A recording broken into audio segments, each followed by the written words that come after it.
we got to get to offensive rookie of the year. So Yep.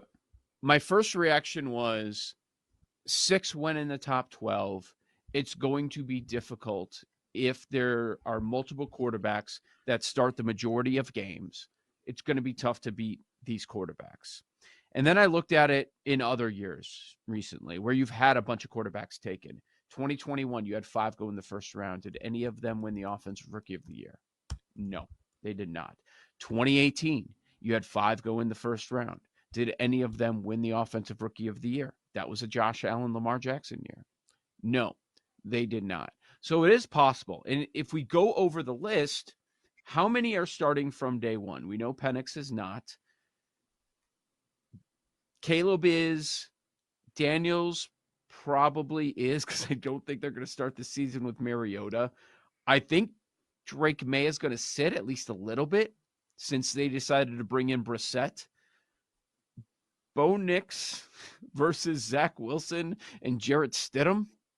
Would it surprise anybody if Bo Nix is starting week 1? But I would never bet on him for this award. So a lot of different situations. Of course, J.J. McCarthy up in Minnesota. They brought in Darnold. They still have Mullins. I'm mad because if you're asking me to make a pick, I'm picking Caleb Williams in the perfect situation that he's in all the surrounding pieces, and he's going to start. It's just a matter of being healthy. I'm frustrated because before the draft, he was plus 350. Everybody knew he was going to the Bears. After the draft, they drop it to plus 250, and it's already been bet down to plus 210. 2-1. 2-1. I can't. Will it be minus money if he gets off to a hot start? That would be crazy. It could absolutely be a Stroud situation where this is over before it begins. Like it could be over by week 3, week 4. Marvin, you get like shades of Larry Fitzgerald and Kyler Murray out there. Like if they're putting up highlight reels, something like that. Like the he name. could be in the mix for sure. Yep, 100% he's got the legacy. Yes. Yeah. So I mean, at 6-1, but I think also you can wait a little bit on that because I think like people are gonna be looking for excuses to bet Caleb, and so you might even get a little bit of better number. I mean, we do the Rashee Rice thing with Xavier Worthy.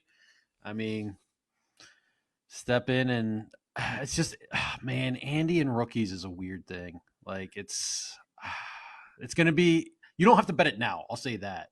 They're going to have to work them in sooner rather than later, especially depending on what happens with Rice. But I don't know that you have to bet 16. You'll probably get a better number. Why are we sleeping on Jaden Daniels and Cliff Kingsbury? He's got Terry McLaurin. No? I mean, if they make a run at the East, I mean, they only trade away their whole defense. So, like, he could, he carries them on offense. Listen, by the way, we haven't even mentioned the quarterback that's in the other good situation, McCarthy. No, Justin Jefferson's his wide receiver 1. He's got a great play caller. He's in a good position. I wouldn't say it's quite the Bears. Some would argue that it is better than the Bears position because of the coaching and the elite playmaker on the outside. And Addison more than popped last year. True. He was phenomenal. Good point. All right. I do this under protest, but do we make the Texans case for Turner and McCarthy? Sneak into like a playoff spot? I'd rather bet McCarthy than Daniels, and they're both 10-1. Yeah, I'm with you on that one. Terry McLaurin is not Justin Jefferson, and the the coaching staff is better. Nope. And we can obviously cross out Adunze because with Caleb there, he has no chance. Of the top receivers, I only see Harrison with the chance. And we've been talking about Harrison for so long that if he's scoring touchdowns, if he's putting up numbers, he could absolutely be in this conversation. Is Caleb beatable? Assuming health, is he beatable? Turner is the favorite at plus 450. There's a little bit of value there. For that to be the shortest number, the odds makers are kind of telling us, well, we think he has the best chance. Many people had him as the best defensive player on the draft board. He's going to a good situation, but we're not quite sure. There's Latu over with the Colts, an edge guy. Verse is up there. I can't sit here and say, Aaron, that there's a play that I love. The Vikings will have an opportunity in the NFC North, but yeah, there are injury questions on multiple players as well. I know I just said it's tough to win out of the secondary, but there's going to be an opportunity for Arnold with the Lions to win it at 10-1. I thought that too, but what about Mitchell with the Eagles and that defense? I know they took a little step back last year, but could he like garner some attention in this market? Well, they took about 8 steps back. I mean, the defense was pathetic all season long.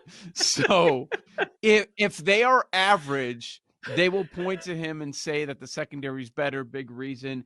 And you do have that East Coast bias. You know, the Eagles are very popular, so that could help. Big media market. Sure, compared to Minnesota, compared to Indianapolis. I know it's a large media market, but the Rams are not the most popular team. Verse is up there. So, yeah, if you want to follow that, that's interesting. Chop Robinson goes to Miami.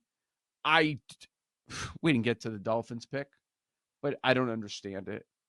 Aren't they in a position where we just need offensive linemen? I know we want to take the best player available, but let's just go get offensive linemen. I didn't love the pick, but the player has the talent to make an impact on a very popular team. So that's an interesting number. I can't sit here and say, Aaron, that there's a defensive player that I would put money down right now.